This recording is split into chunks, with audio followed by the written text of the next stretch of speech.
وهذا الجواب من شاعر المرحوم أبو سافي قال صالح السرحان.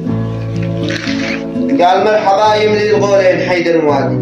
من شف الضيق لا ما دف من راس شعبان وامتلا حد عباسي وحد زيادي عم ابوها من العرقين لا راس الامسان وانت رحب معي واختار لي جو هادي يا مغرد بواد الدور من روس الاغصان انت قصدي في الدنيا وغاية ميلادي ولع النور واسم يا عصرنا وجلدان قال ابو سامي السرحان يمسيته حادي حاجسي والقلم محتاج ما بين امران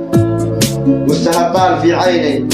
طال السهادي والليالي الطويلة كلها أشواق وجاء كل ما مسيت حلل في القضاء الشداد يصبح الصبح يأتي تايه في الحيران ما دريت ايش اسي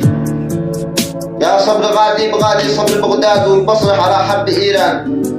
صبر شعب اليمن في الجانب الاقتصادي طول عمره وهو يطلع مضحي وخسران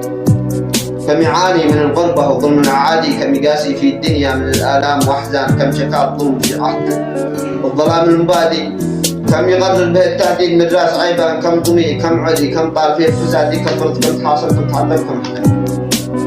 كم جلس يدفع الرشوة الحق ابن هادي رغم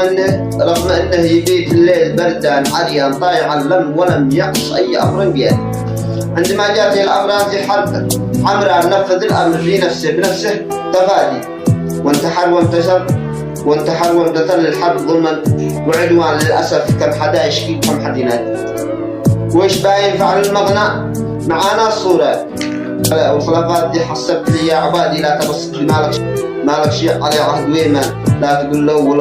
ده الشيء فيه الآيادي يشهد الله ما لي فيه مغنى ولا داء خطة الحرب خطتها الجناح المعاد قال أنا بفتهن وانت اقتحمها بحيمان رغم كل انتقاداتك ورغم انتقادي يا طويل العنف ما هنسوى الخمس ألبنا ننظر الطير هذا بيض وهذا رمادي والبشر قد تحصل فيه مشكلة ذلك المصري وذا الليبي وهذا تشادي مستوى ذي في المغرب وذي في مدرمان كل ما قلت فبياتي فهذا اعتمادي انه الصدق لا زايد ولا فيه نقصان باز لك حسب تفكيري وحسب اعتقادي ان حله وحيد القلب والعقل ميزان موطنه في نيودلهي فسلام بادي والمهم الذي فيه إن الهجر صيفان والفصل لي وسلم ما شدا كل شادي تبلغ المصطفى المرسل بآيات القرآن. سلامتكم.